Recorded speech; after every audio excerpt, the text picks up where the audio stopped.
सबको जय मसीह की। परमेश्वर की विधियों और आज्ञाओं पर चलना। जब हम पढ़ते हैं पहला राजा अध्याय 6 वचन 12 में परमेश्वर यहाँ पर सुलेमान से बात कर रहा है। पहला राजा अध्याय 6 वचन 11-12 में परमेश्वर का वचन कहता है, तब यहोवा का ये वचन सुलेमान के पास पहुंचा, ये भवन जो तू बना रहा है, यदि तू मेरी विधियों पर चलेगा और मेरे नियमों को मानेगा और मेरी सब आज्ञाओं पर चलता हुआ उसका पालन करेगा, तो जो वचन मैं तेरे विषय में तेरे पिता दाऊद को दिया था उसको मैं पूरा करूंगा। तो यहाँ पर परमेश्वर सुलेमान से बात करता हुआ एक बात कहता है कि जो वचन तेरे विषय में मैंने तेरे पिता दाऊद से कहा था।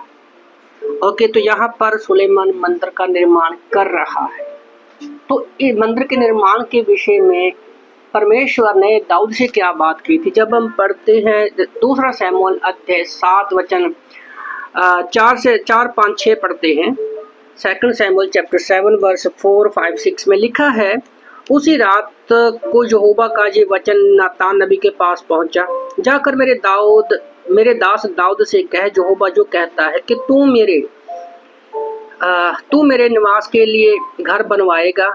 जिस दिन मैं इजरायलियों को मिस्र से निकाल लाया उस दिन से आज के दिन तक मैं कभी घर में नहीं रहा, तंबू के निवास में आया जाया करता हूँ। जहाँ जहाँ मैं समस्त इजरायलियों के बीच में फिरता रहा, कहाँ कहाँ मैं इजरायलियों को किसी गोत्र में जिस विषय में मैंने अपनी प्रजा इजराइल के किसी गोत्र में से जिसे मैंने अपनी प्रजा इजराइल की चरवाही करते हुए ठहराया, ऐसी बात कभी नहीं कही कि तुमने मेरे लिए देवदार का घर क्यों नहीं बनाया।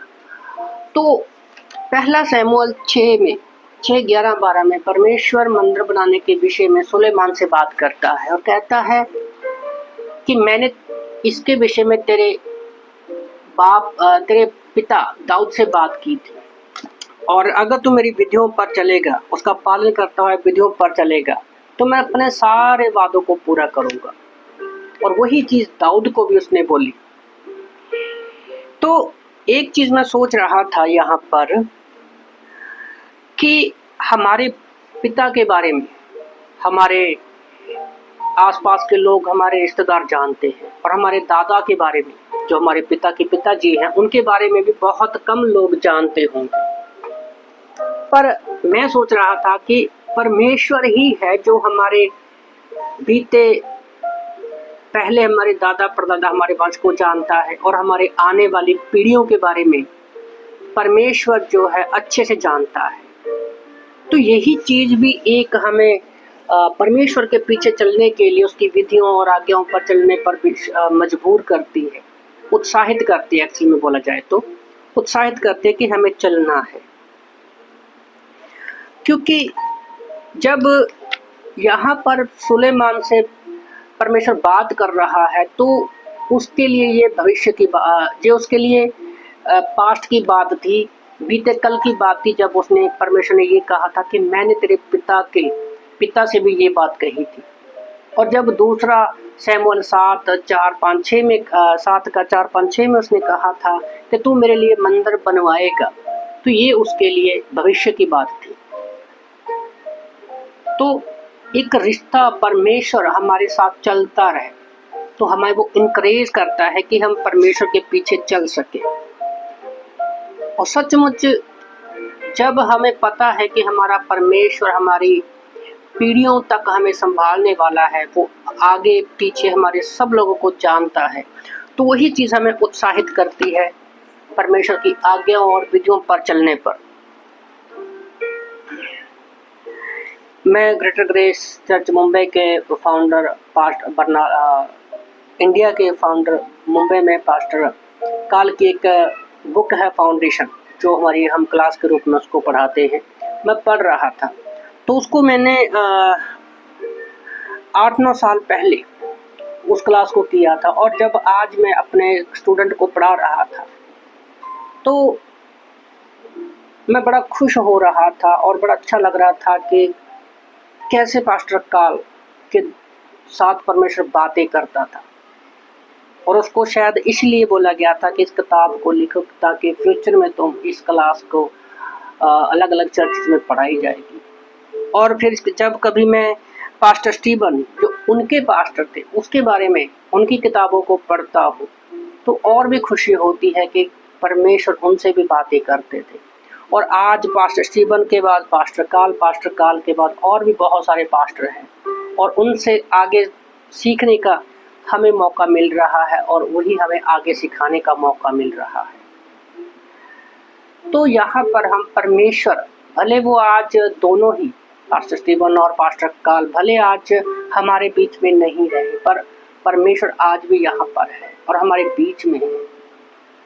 हमें यही चीज उत्साहित करती है कि हम परमेश्वर के जब विधियों पर आज्ञाओं पर चलते हैं तो परमेश्वर हमेशा हमारे साथ रहता है। हमें एक उत्साहित करता है कि हमारा चलाने वाला कौन है, वो परमेश्वर है। तो यही चीज हम अपने आने वाली पीढ़ी के लिए, आने वाले समय में अपने बच्चों के लिए और बहुत सारी नई जनरेशन के लिए